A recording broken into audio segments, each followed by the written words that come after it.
Pessoal, estamos aqui de volta com o nosso Fala Gastro, podcast de educação continuada em gastroenterologia. Eu sou a doutora Daniela Carvalho, médica gastropatologista e endoscopista, e estou aqui hoje com duas colegas, mais a Ana, para a gente falar de um tema super importante no dia a dia do gastroenterologista, que são as intolerâncias alimentares. Então, se você curte esse tema, pegue aí o seu café com leite, com ou sem lactose, e venha com a gente para mais um podcast da Fala Gastro. Bom, pessoal, e eu sou Ana Paula, sou médica, residente de gastroenterologia do Hospital de Base, e hoje nós estamos aqui com duas convidadas maravilhosas, experts no assunto de intolerâncias alimentares, doutora Juliana, doutora Adélia, e elas vão nos ajudar a tirar as nossas dúvidas, porque é um tema muito complexo que ainda gera muitas dúvidas, tanto para os pacientes quanto nos consultórios.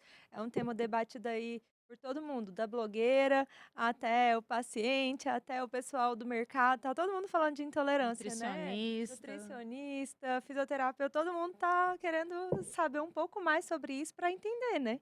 Então, doutoras, se apresentem para os nossos convidados, para a gente começar esse bate-papo maravilhoso.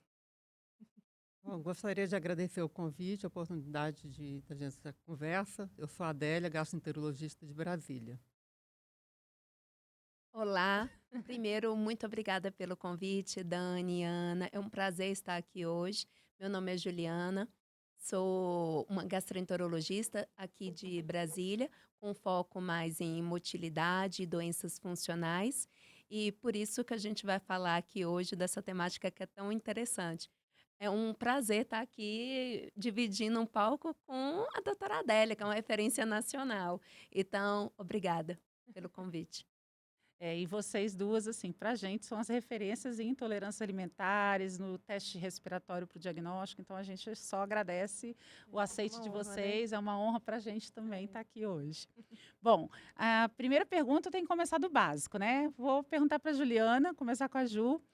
Eu queria que você explicasse, Ju, de forma simplificada para os nossos ouvintes, o que é intolerância alimentar e como é que a gente diferencia a intolerância da alergia? Porque muitos pacientes falam, eu tenho intolerância a glúten, eu tenho alergia a glúten, eu tenho intolerância à lactose, eu tenho alergia à lactose. Então, explica para a gente aí a definição do que se trata e como é que a gente diferencia aí da alergia. Essa diferenciação é essencial e vai ser um norte muito importante aqui para o nosso bate-papo de hoje. Quando a gente está diante de uma alergia alimentar, a gente está lidando com uma entidade que ela é mediada por uma modulação biológica, imunológica, IgE ou não IgE mediada, e a gente tem que a dose de exposição, ela não é tão importante, ou seja, com a dose baixa, ele pode manifestar uma clínica muito exuberante, diferentemente da intolerância alimentar que a gente vai falar daqui a pouco. E o que que é essencial? A manifestação clínica dela, ela é diversa. Ela pode ter uma alteração gastrointestinal, então isso vai ser um fator de confusão com as intolerâncias alimentares, um quadro de dor abdominal, de náuseas, de vômitos, mas ela vem também associada com fatores diversos, seja um eritema, um prurido, uma sensação de tosse, de coriza, pode vir com questões até fatais, como a dificuldade respiratória, e obrigatoriamente eu tenho que fazer a suspensão total e restrita desse alimento. Na intolerância alimentar é um pouquinho diferente. Eu não tenho essa modulação agora, IgE ou não IgE. O que que a gente vai ter? Seja uma deficiência enzimática, seja uma má absorção intestinal, um processo de fermentação, quadros que vão dificultar essa absorção e vai desencadear sintomas habitualmente gastrointestinais, novamente, ou seja, é o que está no nosso consultório do dia a dia. Abdômen distendido, gases, dor abdominal, pode vir com alteração do hábito intestinal, seja um quadro de diarreia, um quadro de constipação, borborigmo. E é muito comum os pacientes chegarem falando, a minha barriga conversa comigo, doutora. Então, isso a gente pega muito no nosso dia a dia, mas ele pode vir também com manifestações sistêmicas, um quadro de astenia, de artralgia, de cefaleia, até de confusão mental. E no caso da má absorção, da intolerância alimentar em si, o que que a gente tem que é importante? Eu não preciso fazer uma suspensão total. A redução daquele alimento é suficiente para a gente proporcionar uma boa qualidade de vida para o nosso paciente. Certo, É, interessante. realmente, né, é muito complexo, mas a gente precisa elucidar. E aí, como é que a gente vai chegar nesse diagnóstico, doutora Adélia, das intolerâncias alimentares? Bom, primeiro é saber que elas existem, a Ju já explicou muito bem, e é saber que muitas vezes as intolerâncias têm uma sobreposição com outras síndromes, né? Com a dispepsia, com o refluxo, com a síndrome do intestino irritável, talvez seja mais prevalente, né? Onde que a gente normalmente tem que mais interferir na dieta, são nesses pacientes. Então, é reconhecer que tem uma sobreposição de várias síndromes digestivas. E uma boa anamnese. O fundamental nesses pacientes, muitas vezes, é até direcionar a anamnese, porque os pacientes, muitas vezes, eles se perdem, né? Você vai examinar um paciente, ele chega com uma queixa de azia, né? Refluxo. né? Aí você vai examinar o paciente, o abdômen distendido. Ele não reclamou para você. Aí você chama atenção, mas você não tem gases? Ah, tenho, doutora, porque muitas vezes aquilo para ele é até natural. Ele está tão acostumado com aquilo há anos e anos, que ele já se acostumou, apesar de interferir na qualidade de vida. Então, é ter conhecimento e direcionar muitas vezes a anamnese. Como é que você vai direcionar? Se o paciente não fala espontaneamente, porque muitas vezes ele já fala, passo mal quando como isso ou aquilo, né? É você instigar pelos grupos alimentares. Você ter conhecimento de quais alimentos pertencem à lactose, à frutose, ao frutano, né? Os alimentos mais comuns da nossa cultura, né? Porque a alimentação é muito a cultura. E provocar o paciente. Adélia, e a gente sabe que hoje o que a gente tem de gold standard aí, né, de carro-chefe, né, diagnóstico ouro, seria os testes respiratórios para a maior parte das intolerâncias. Eu queria entender como é que esses testes funcionam. Explica para gente. Bom, o que acontece? Quando você tem a intolerância, o alimento chega no intestino delgado, né? A lactose, por exemplo, e a frutose, eles provocam um efeito osmótico no intestino delgado. A rafinose, o frutano, já provoca uma fermentação no intestino grosso, com mecanismos diferentes. E a produção de gases. As bactérias no intestino vão metabolizar, fermentar e produz principalmente o hidrogênio e o metano presente no intestino. Esses gases caem na corrente, eles são absorvidos pela corrente sanguínea e eliminados via pulmão. E o teste respiratório a gente faz simplesmente isso, a medida dos gases respiratórios. Né? Que até pouco tempo aqui no Brasil a gente só tinha a medida do hidrogênio. Agora, né, Ju, nós já estamos com o metano. Isso é bom porque você ganha de 15% a 20% no diagnóstico, principalmente no supercrescimento bacteriano, que também serve na disbiose, os testes servem para dar o diagnóstico, né? Porque às vezes o paciente só produz metano e não hidrogênio. Então é simples. É simples. É estranho, né? Foi estranho, é diferente, mas é simples. Mas é simples, né? E com os testes respiratórios, a gente pode fazer o diagnóstico de lactose, frutose e frutano e a sacarose também, que não é, a gente não tem, na prática a gente quase não utiliza, né? O que a gente usa mais são esses. E para disbiose, por supercrescimento bacteriano do intestino delgado, a SIBO. Certo. E aí, falando, né, em disbiose, Ju, explica pra gente o que é disbiose, o que é SIBO, como é que faz o diagnóstico. A disbiose é a desregulação da nossa microbiota intestinal. E o SIBO, que é o supercrescimento bacteriano de intestino delgado, é essa translocação bacteriana, ou seja, era um tipo de disbiose desencadeada por bactérias provenientes da região colônica que vem para a região do delgado. Habitualmente, a gente tem que no delgado, a gente tem a absorção dos nossos alimentos que a gente ingere. Então, lá é um local que é para ter pouca quantidade de bactéria.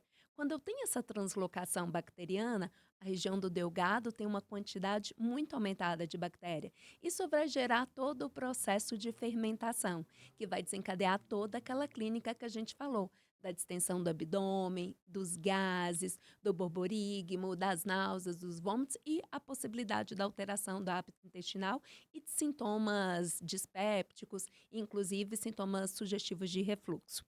Então, isso é importante a gente diferenciar, porque o quadro de SIBO é um quadro de um diagnóstico que causa confusão para a gente fazer das intolerâncias alimentares. Se eu for fazer um teste de lactose, de frutose, de frutano, sem antes ter excluído o SIBO, eu posso ter um falso positivo para intolerâncias alimentares. E isso vai alterar todo o tratamento daquele paciente e vai passar a vida inteira julgando que tem uma intolerância à frutose, por exemplo, mas na verdade ele poderia ter só um supercrescimento bacteriano que deu um quadro secundário. Entendi. E os sintomas são muito parecidos, né?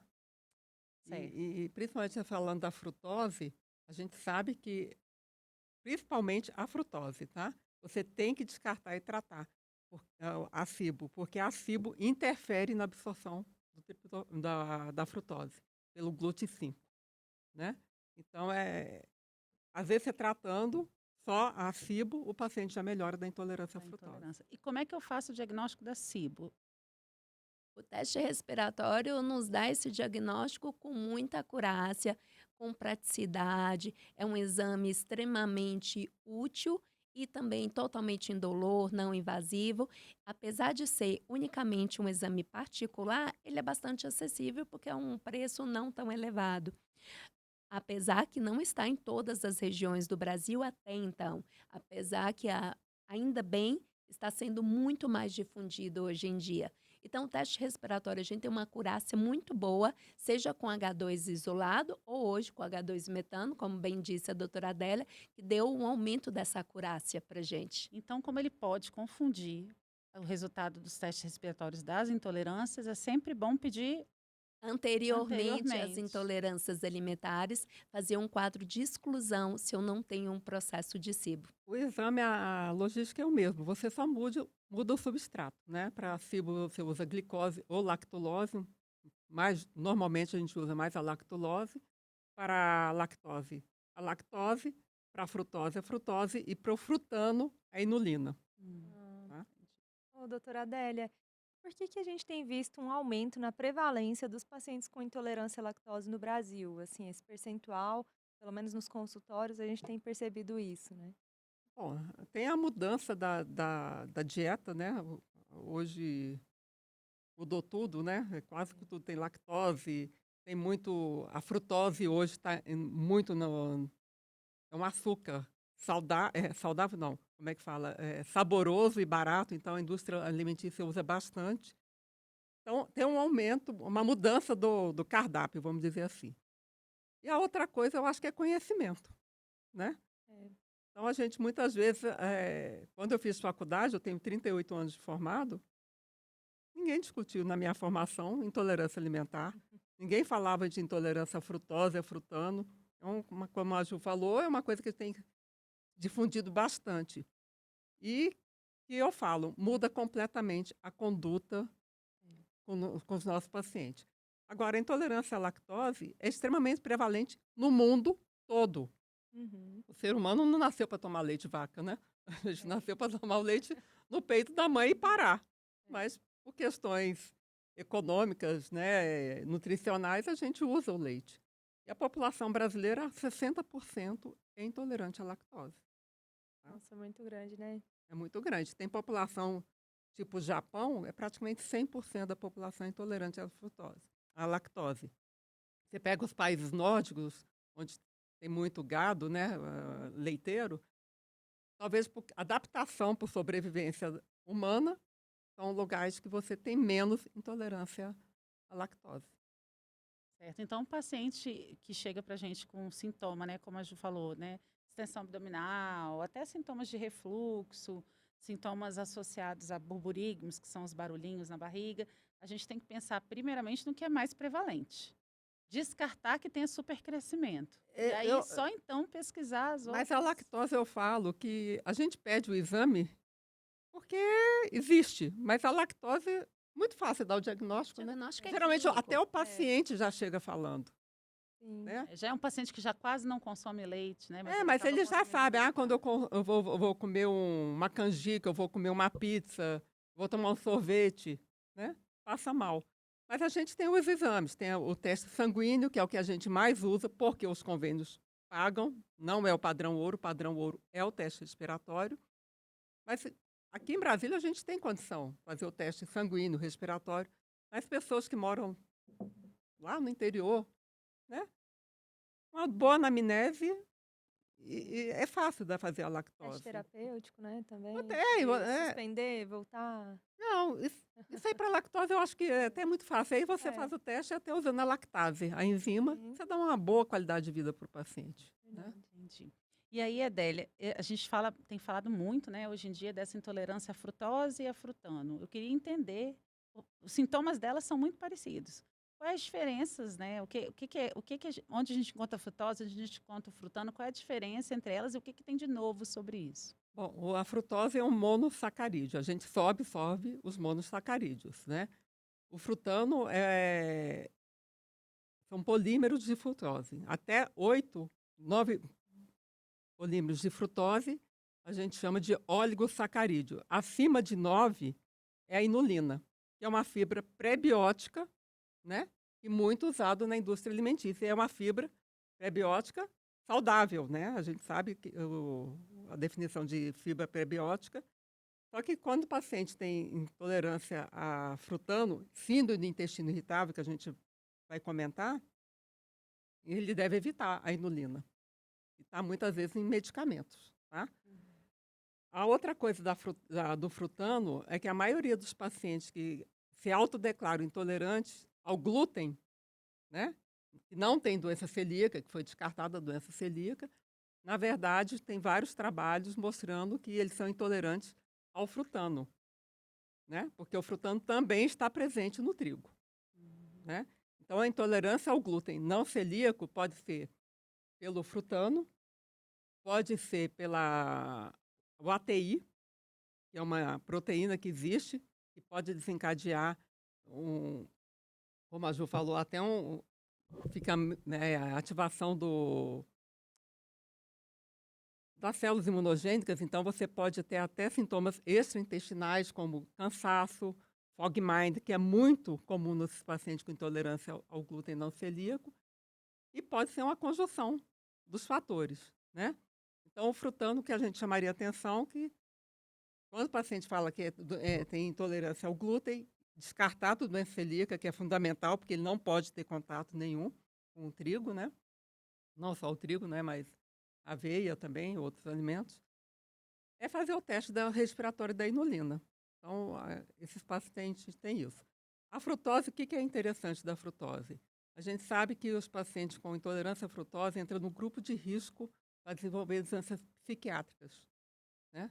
Porque você interfere na absorção do triptofano, que é o precursor natural da serotonina, que é o antidepressivo que a gente tem, Nossa. né? E quando você pega esses pacientes jovens, e eu já peguei, intestino irritável, né? E com as queixas vagas, muitas vezes, eles muitas vezes chegam já em uso de antidepressivo. Você faz o diagnóstico da intolerância à frutose, você suspende a frutose desse paciente, você pode reverter essa depressão. Eu já tive pacientes que eu consegui tirar antidepressivo. Tá? Uau. Então, é interessante isso. Então, pegar pacientes jovens com intolerância à frutose, aí a gente tem que ser mais radical. Que quem já me conhece, já viu minhas aulas, tudo, sabe que eu sou completamente contra o radicalismo na intolerância alimentar. E a frutose também, hoje, a gente tem que pensar Porque fala assim, frutose só está em fruta? Não. Está em muitos alimentos industrializados, como eu comentei. E o alimento mais rico do mundo em frutose é o mel, que todo mundo acha que é extremamente saudável, né? Mas a gente também sabe dos malefícios da frutose no desenvolvimento da esteatose hepática, que é outro tema muito interessante. E aí, entrando nesse Aí já tema, Já entra para nossa colega Dani, né? Dani, explica entrando para nesse nós aí a tema, relação Messildi, frutose. o maior vilão do fígado hoje é a frutose, né? A gente sabe que a frutose, ela é encontrada nos sucos prontos, esses sucos de caixinha, nos refrigerantes, até nas barrinhas de cereais ditas fit, né? Mas que eles usam um xarope de milho ali para fazer, né? A liga daquilo ali. O xarope de milho, que é muito usado, né? Panetone, que está chegando no Natal Panetone agora, tá né? chegando no As frutas Natal. secas, né? As frutas secas. E isso tudo a gente está fornecendo a frutose, né? Muitas vezes essa frutose líquida, essa frutose que vem nos alimentos ricos em carboidrato. E essa frutose no fígado, ela vai se transformar em triglicerídeo e em lipogênese de novo, fazendo virar também a frutose virar lipídio. E esse lipídio vai ser depositado no fígado, gerando a esteatose.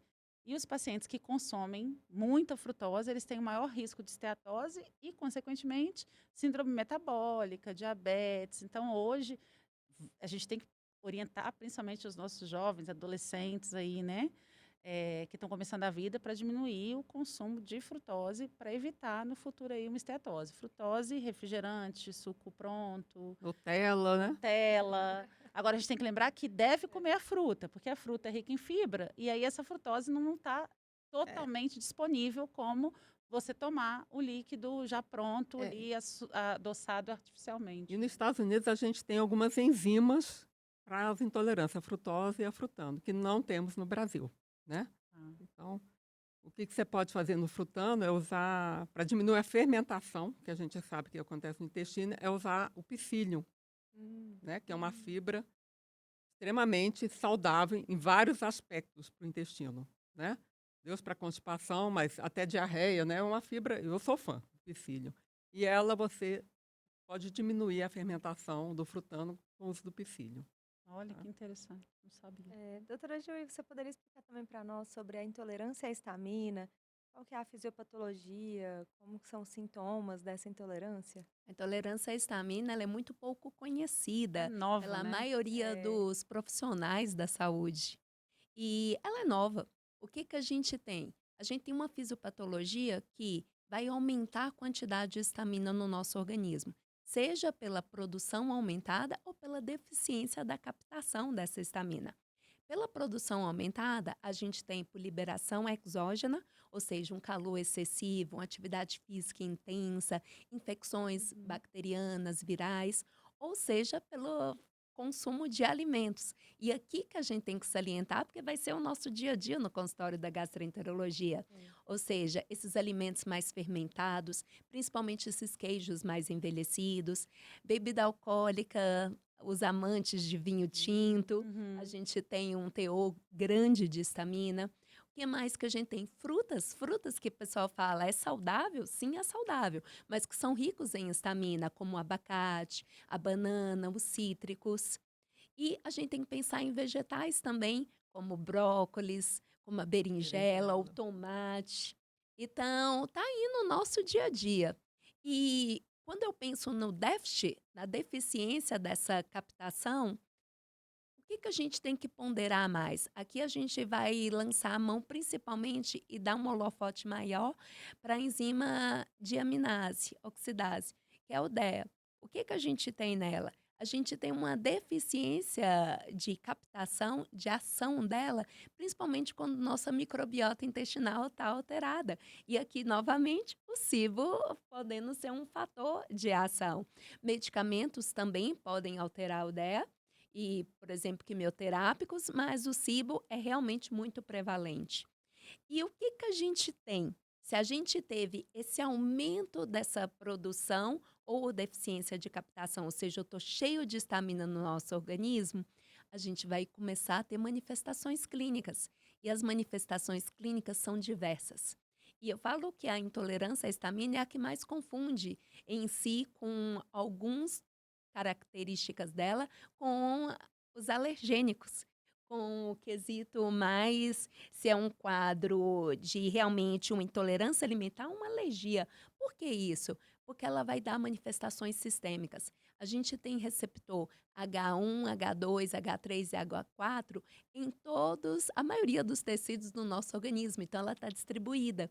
Então, vai ter manifestação gastrointestinal, novamente, dor, distensão, gases, borborigmo, mas aqui eu também tenho manifestações cutâneas, como eritema, prurido, respiratórias, tosse, aquela coriza. E aqui chama atenção pós-prandial. A manifestação clínica ela ocorre após a refeição. E nas mulheres, eu tenho que salientar muito causa ginecológica. Em período pré-menstrual ou em período do ciclo menstrual, com manifestações clínicas de aumento do quadro de dor. Principalmente se eu tiver algum quadro já de uma mulher que já acompanha com um quadro de dor com a ginecologia por mais tempo. Então, eu tenho que pensar como um diagnóstico diferencial a intolerância à histamina. Então, ela é muito ampla, é complexa, não é facilmente identificada por conta da manifestação clínica que é difusa realmente e ainda muito pouco compreendida. Aí uma dúvida, será que é por isso que eu fico com as bochechas vermelhas quando eu tomo vinho? Marca uma consulta. Marca uma consulta. Bom, vamos lá, Adélia. Adélia, eu queria saber também um pouquinho do que são os food maps, né? A gente ouve falar muito nos food maps. Quais são os sintomas que os alimentos ricos em food maps, os alimentos com food maps, eles causam? E a dieta low food maps, que a gente vê, às vezes, muitos pacientes chegarem e falar, não, eu já fiz a dieta low food maps, eu estou fazendo a dieta food maps. Se ela realmente funciona. Ela funciona, tá? Principalmente na do intestino irritável, ela melhora bastante. Só que hoje teve uma mudança muito grande. Bom, o que é o FODMAP? São os carboidratos, né? Você tem o grupo da lactose, você tem o grupo da frutose, tem os dos polióis, né? Então, que é a frutose, o frutano, a rafinose, tá? Então, se você for ver, são todos os alimentos. O carboidrato está na vida da gente. E o que eles falavam? Tira tudo, né? De 4 semanas, vai introduzindo aos poucos. Só que isso é custoso, né? Financeiramente, em questão de saúde física e mental, tá? Então, e o que tem o trabalho? Mostrando que, apesar de ter o protocolo, como é que se faz, na prática clínica, não é muito diversas as condutas dos nutricionistas e dos pacientes. Dos pacientes obedecerem, né? E a reintrodução, então, não funciona muito bem. Quando você pega o protocolo, é muito bom, mas na prática clínica a gente vê que não funciona muito bem. E o que aconteceu? Muitas vezes esses pacientes são complexos, né? Os pacientes que mexem com doença funcional, né, Ju? Eles são os pacientes meio complicados, assim, a parte emocional. E você restringindo tudo, a gente começou a ver o ARFID, né? E a ortorexia nervosa. E os pacientes querem comer tudo saudável, então eles passam a não ter socialização. É muito complexo isso. Tira a qualidade de vida, tira a felicidade do paciente. Porque o que a gente faz quando a gente vai confraternizar? Vamos comer? Vamos jantar? Vamos, né? A alimentação é fundamental na vida da gente, até na parte social. Então, hoje eu acho que assim, uma boa anamnese com os testes respiratórios, a gente começa a direcionar quais os alimentos realmente que o paciente tem intolerância, né? E como é que funciona a intolerância? A gente já comentou, é a produção osmótica, o efeito osmótico no intestino delgado, e principalmente a produção de gases no intestino grosso. E a gente sabe também que hoje está a permeabilidade intestinal, os alimentos ricos em FODMAPs, você tem um alargamento do espaço intersticial, com isso você provoca microinflamação, né? Ativação de mastócitos, liberação de histamina, não é intolerância à histamina, né, Ju? Mas você tem a liberação de histamina. Muitos pacientes desses a gente trata com antihistamínico, principalmente a dor abdominal, que é a ibastina que a gente mais usa. E voltando assim, até da liberação de histamina nos pacientes com intolerância ao frutano, você tem principalmente nesses pacientes uma alteração dos mastócitos, eles ficam mais próximos das terminações nervosas. Então, esses pacientes apresentam mais dor abdominal e mais distensão, né? E o que a gente faz hoje? Faz a dieta FoodMaps invertida. A gente retirava tudo e ia depois reintroduzindo. Hoje a gente sabe que os principais classes é o FOS e o GOS. O que é isso? O frutano e a rafinose, né?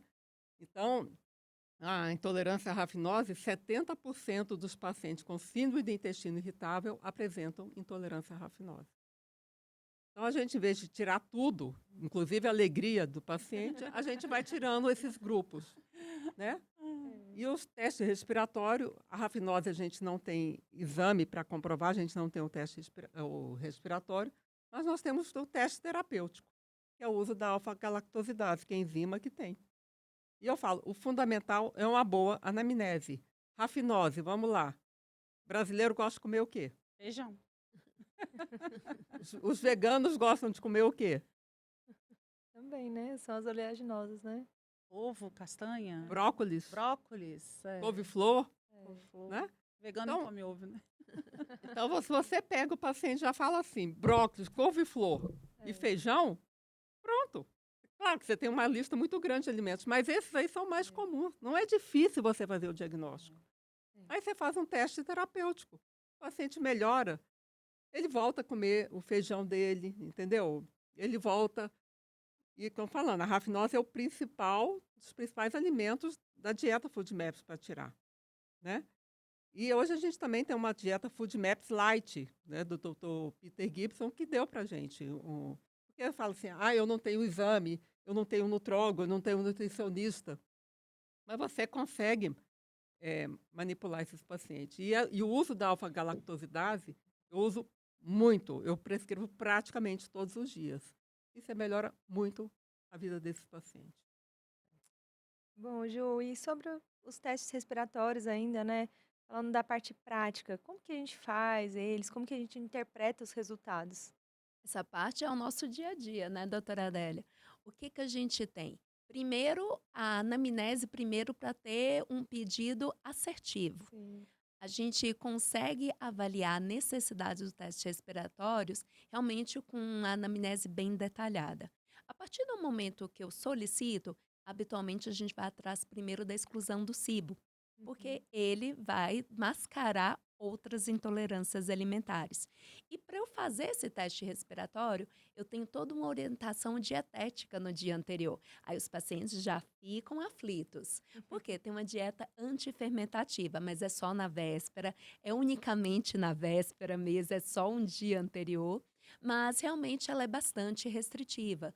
Não pode nenhuma fruta, nenhum suco, café, chá, não pode nenhuma oleaginosa, então feijão, ervilha, lentilha, carne vermelha também não, só a carne branca, peixe, frango e o tempero unicamente azeite e sal. Então, quem faz a dieta comendo fora de casa, pronto, a dieta está inadequada.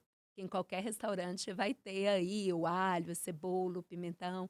Então, faça essa dieta antifermentativa na véspera e durante o início, a gente já começa a primeira essa captação, que para todo mundo que já fez teste comigo, eu brinco com eles que é o pega mentiroso. O primeiro sopro é o sopro para a gente ver se a dieta realmente foi bem seguida no dia anterior. A partir do momento que a gente começa esse teste respiratório, primeiro eu tenho que saber para qual teste respiratório que eu estou fazendo. Já pegamos laudos aí de realização de mais de um teste respiratório no mesmo momento. Isso é totalmente inadequado.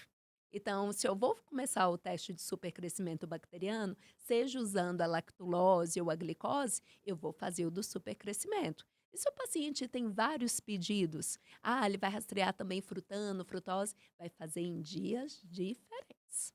Isso é Nossa. importante. E a partir do momento que a gente começa, é feito o protocolo, não tem jeito. Seja com 2 horas de exame, como é no supercrescimento bacteriano, ou 3 horas, como nas intolerâncias alimentares, principalmente frutano, frutose, lactose, que é o nosso dia a dia. E a partir desse momento, a gente vai avaliar a clínica. Isso é fundamental. E essa avaliação clínica, ela vai perdurar por até 24 horas após o início do teste respiratório. Por quê? Qual que é a diferença para gente na nossa prática? Se eu tenho um teste respiratório alterado, mas o paciente ficou totalmente assintomático, eu tenho uma má absorção intestinal. Uma má absorção, sem sintoma, eu vou poder manter aquele alimento. A partir do momento que eu tenho manifestação clínica no período de até 24 horas, seja durante o teste ou até o período pós-teste, eu vou ter, junto com sintomas, aí eu tenho a intolerância alimentar clássica. E esse paciente tem que fazer a restrição parcial, mas não total, daquele alimento que deu o processo de intolerância.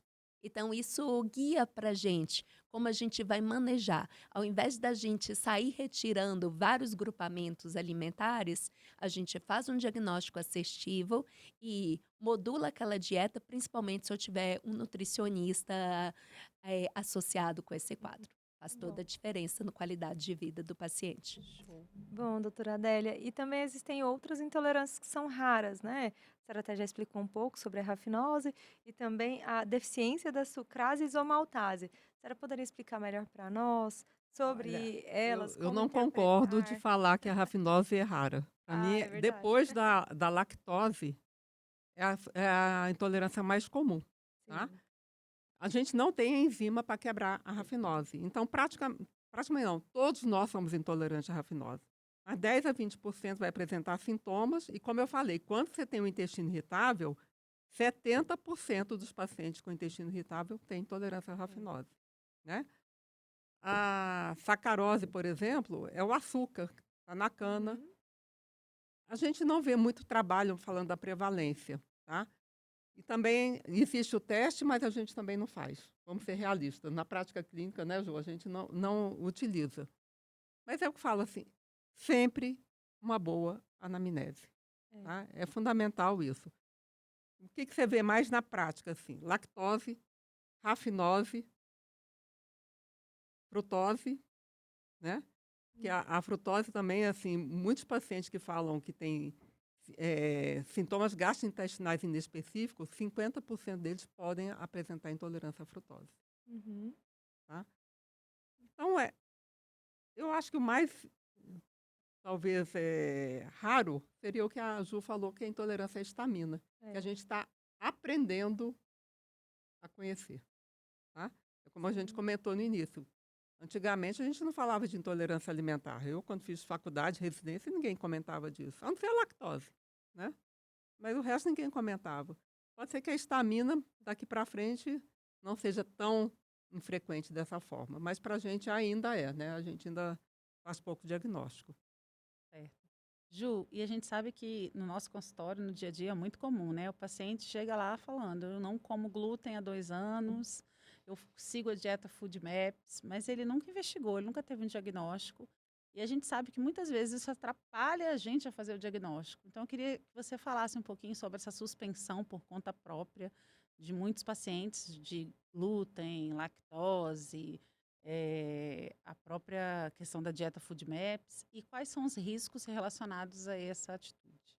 Primeiro, a suspensão por conta própria, ainda mais se eu não tiver um acompanhamento médico e com um nutricionista também associado, vai causar muitas alterações, seja de absorção de nutrientes, de vitaminas, de minerais, especialmente cálcio. A gente tem que pensar também no ferro. E a partir do momento que eu faço a suspensão por conta própria, eu perco um diagnóstico importante. Tirei o glúten e não fiz a avaliação prévia com rastreio laboratorial, com biópsia duodenal, que é o padrão ouro, eu não faço o diagnóstico assertivo da doença celíaca. Então, a gente tem que realmente conversar para ver se ele pode reintroduzir, o certo é isso, a reintrodução, para posteriormente a gente fazer o rastreio. A partir do momento que eles são resistentes a essa reintrodução e aquela suspensão alimentar não está causando uma alteração de um transtorno que realmente causa transtornos realmente psiquiátricos, como a doutora Adélia bem disse, que altera o nosso dia a dia e vai ficando mais limitador. A qualidade de vida vai caindo. A partir do momento que aquela suspensão aquele paciente está bem, está adequado, e ele está fazendo um acompanhamento médico, nutricional, fazendo as reposições necessárias, a gente vai conversar com ele, mas é orientado a reintrodução para o rastreio, mas se ele realmente ficar relutante, a gente só vai fazer o acompanhamento junto com a nutrição. Certo. Então, assim, fica a dica, né? Nada de suspender os alimentos por conta própria. Atrapalha o nosso diagnóstico e muitas vezes o paciente vai ficar restrito com uma série de deficiências de micronutrientes. Então, Com nada de certeza. dieta por conta própria. E o que colocou muito bem, essa ansiedade, a gente sabe que o estresse emocional piora a intolerância, né? São fatores que pioram a intolerância. Motilidade, se você come um alimento junto com outro, né? São fatores que alteram. E a hipersensibilidade visceral, né? Que a gente comenta cada dia mais, que está ligada ao quê? Ativação de mastócitos, né? A histamina, o aumento da permeabilidade intestinal, tudo isso está implicado na hipersensibilidade visceral. E o estresse emocional. E o estresse emocional também é um fator de liberação de histamina pelos mastócitos. Então, cuidar da saúde mental faz É parte do tratamento, fundamental. né? Então, assim, Com certeza. essa neurotização que existe hoje, não posso comer nada, É, não é isso. Você não tem, você tem alergia, você pode fazer um choque anafilático, é perigoso, você pode morrer. sim. Você tem doença celíaca, você pode até desenvolver um linfoma se você ficar consumindo o glúten, né? Você tem outras implicações. Mas a intolerância alimentar é extremamente prevalente, extremamente comum, Uhum. e a gente pode, com uma boa orientação, com dieta, e acolher esses pacientes, fazer com eles terem uma qualidade de vida muito boa. Doutora, então já explica para nós como que vai ser o tratamento específico de cada uma dessas intolerâncias? Primeiro, a gente tem um conhecimento dos alimentos ricos. Você pega, por exemplo, o leite, intolerância à lactose. Sim. O leite desnatado tem mais lactose do que o leite integral. Uhum. Né? Então, o paciente acha que tem intolerância à lactose, pode tomar o leite desnatado. Não, não pode, é muito pior. Né? Eu costumo falar que é você tentar cortar os alimentos mais ricos, e na lactose eu falo assim, creme de leite, leite condensado, sorvete e o leite. Você tem o leite sem lactose no mercado, você tem o leite de soja, né? Uhum. O leite de amêndoa, que você pode substituir. E você tem as enzimas, a lactase, que te dá uma liberdade muito boa para o paciente. Né? A frutose, como a Dani já falou, de tirar esses alimentos Essas frutoses líquidas, líquidas, né? Esses né? alimentos processados aí. O mel, como eu falei. Frutose. E aqui no Brasil a gente não tem a xilose isomerase que tem nos Estados Unidos. Uhum. Não tem. E tratar o supercrescimento bacteriano na frutose, porque você melhora a absorção da frutose. O frutano a gente também não tem a enzima, que tem o FODenzyme nos Estados Unidos, a gente não tem. O que eu uso na prática clínica é tentar cortar os alimentos. O que você tem? Principalmente cebola, alho. Como é que eu vou comer? Como é que eu vou cozinhar sem cebola e alho? Presta atenção, você pode usar uma cebola e alho, pouco. Você vai comer um bife acebolado? Não precisa pôr 2 cebolas, né? Você não vai comer um bife acebolado, entendeu? A cebola tá lá, você tira. É. Você vai comer um pão com alho no churrasco? Você também não vai comer, né? E aquela coisa, o preço também. Ah, eu quero comer. Coma, se você vai passar mal. Entendeu? É uma coisa Sim. transitória, né? E usar o psyllium. Né? Esses pacientes melhoram muito também você usando o psyllium. A rafinose, você tem a alfa-galactosidase. E o que chama atenção? Tanto a lactase como a alfa-galactosidase, você tem que usar toda vez que for consumir. Ele só serve para aquele momento, só para aquela refeição. Né? Não adianta falar, vou tomar uma lactase agora de manhã e à noite eu vou comer uma canjica. É. Não serve. Tem que ser junto com o alimento para poder. Tem restrição de você usar a lactase e a alfa-galactosidase? Não. Tá? Uhum. Seria a contraindicação se você tivesse alergia a esses produtos, eu nunca vi ninguém. É extremamente raro. Que a alfa-galactosidase é produzida por fungo. Sim. Tá? Então, você dá uma boa qualidade de vida para esse paciente e fala, é dose, qualidade dependente. E como eu comentei, outros alimentos, o estresse emocional, tudo isso tem implicação, né? Certo. E a gente sabe que hoje em dia, né, até por conta da questão da osteoporose, osteopenia, né, da deficiência de vitamina D nos nossos pacientes, a suspensão total da lactose nem é mais Não, indicada, por né? exemplo, hoje a rafinose, a gente sabe que uns alimentos, a couve, ela tem um fator anti-inflamatório, tá? Diminui a adesão de bactérias nocivas ao organismo. Então, você usar, você está até protegendo o organismo contra outras infecções. E também a rafinose, a couve, por exemplo, ela é rica em produtos que evitam o câncer de intestino. É. Tá? Então, o câncer de colo, que também tem aumentado bastante, por quê? Hoje a gente tem mais acesso a colono, né? Mas a gente está vendo paciente hoje com 30 e poucos anos, 40, já com pólipo no intestino. Que eu acho né? que Já tem muita relação com os processados, Com né? a dieta. Então, você vai tirar, como foi comentado, são alimentos ricos em fibras, Uhum. né? A inulina é uma fibra pré-biótica, a gente sabe os benefícios que dá.